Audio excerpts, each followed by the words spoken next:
Welcome to my channel. আমি Rahima village kitchen চলে এসেছি। বাড়ির উপকরণ দিয়ে আমি সয়াবিন দিয়ে আলু দিয়ে একটা তরকারি করে দেখাবো, আপনারা দেখতে থাকুন। দেখুন, আমি উষ্ণ গরম পানিতে আমি সয়াবিন ভিজিয়ে রেখেছিলাম। দেখুন কত সুন্দর ফুলো ফুলো হয়ে গেছে। দেখুন, এইভাবে আপনারাও করবেন। আমি সাইড করে দিই।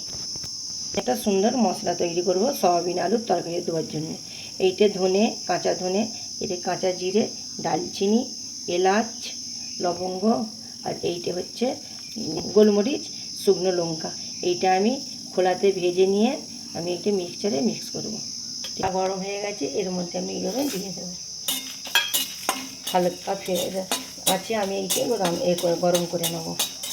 এই ভাজা মশলাগুলো কত সুগন্ধ বেরিয়েছে। আমি এইগুলো সব তুলে নেব। তুলে নিয়ে আমি মিক্সচারে মিক্স করে নেব। কড়ার মধ্যে আমি সর্ষের তেল দিয়ে দেবো। সর্ষের তেল একটু বেশি করে দেবো।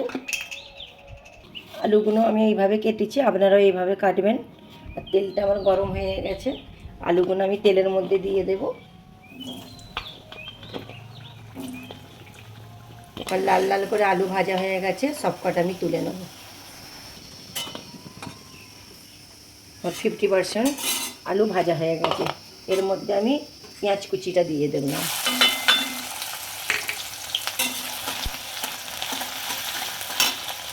পেঁয়াজ আমার লাল লাল হয়ে গেছে, ওর মধ্যে আমি 2 চামচ আদা দিয়ে দেবো। আদা রসুন পেস্ট দিয়ে দেবো। দিয়ে আমি কষাতে থাকবো। আদা রসুনের গন্ধটা চলে গেলে আমি তবে কাঁচা লঙ্কা দেবো। রসুনের পেস্ট আমি দিয়েছি বলে এর মধ্যে আমি হলুদ দিয়ে দেবো একটু, কেন আদা রসুনের এটা ছেটকাবে না। কুচিটা দিয়ে দিলাম। আমি এখন কষাতে থাকবো। কাঁচা লঙ্কার কুচিটা গন্ধটা চলে গেলে আমি তবে আমি অন্য মশলা দেবো। প্রথম কুচিটা দিয়ে দিলাম।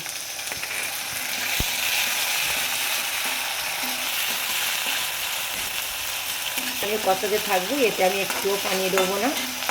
এভাবে আমি কষাবো। হাফ চামচ হলুদ দিয়ে দেবো। আর আমি লঙ্কার গুঁড়ো হাফ চামচের মতন আমি আন্দাজের মতন দিয়ে দেবো। এইভাবে আমি কষাতে থাকবো।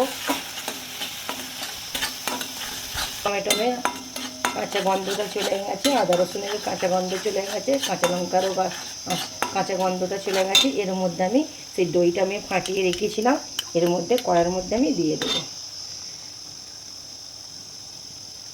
লো করে রাখবেন, হাই ফ্লেম দেবেন না।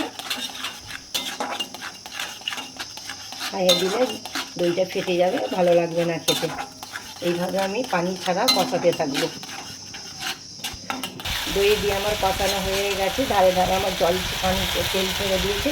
এর মধ্যে আমি সয়াবিনটা দিয়ে কষবো।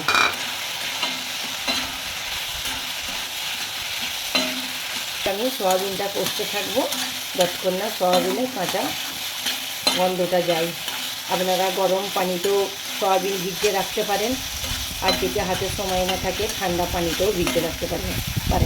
আমি গরম পানিতে ভিজিয়ে রেখেছিলাম, তাই জন্য এইভাবে ফোলা ফোলা কত সুন্দর লাগছে দেখুন। স্বাদ মতন লবণ দিয়ে দেবো। লবণ দিয়ে আমি কষাতে থাকবো। দেখুন গাইস, খাসির মাংসটাও হাড় বানিয়ে দেবে। দেখুন কত সুন্দর লাগছে দেখুন। এই যে মশলাটা মিক্সারে মিক্স করে রেখেছি, আমি আন্দাজ মতন এতে আমি দিয়ে দেবো। দিয়ে আবার আমি কষাতে থাকবো। মশলাটা দিয়ে আরও স্বাদ বেড়ে যাবে বন্ধুরা। অসাধারণ সেন্ট বেরোচ্ছে।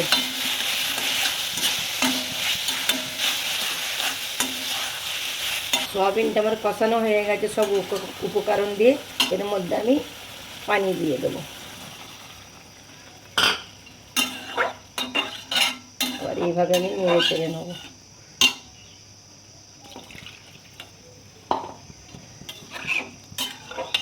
সয়াবিনটা ফুটলে তারপর আমি আলু দেবো। এখন আমি ঢাকা দিয়ে রেস্টে রাখবো।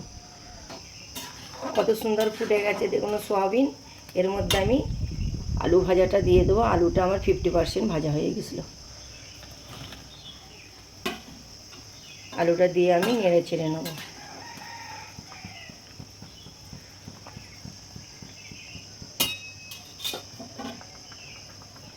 এর মধ্যে আমি ধনে পাতা কুচিটা ছড়িয়ে দেবো। দেখুন সয়াবিন আলুর তরকারি আমার কেমন লাল লাল হয়েছে। খাসির মাংসকেও আমার হাড় বানিয়ে দেবে। দেখুন এইভাবে আপনারা বানিয়ে খাবেন ঘরোয়া উপকরণ দিয়ে। সয়াবিন আলুর তরকারি কষা। রহিমা ভিলেজ কিচেনকে এইভাবে সাপোর্ট করুন, পাশে থাকুন। সুস্থ থাকবেন, ভালো থাকবেন। খুদা হাফেজ।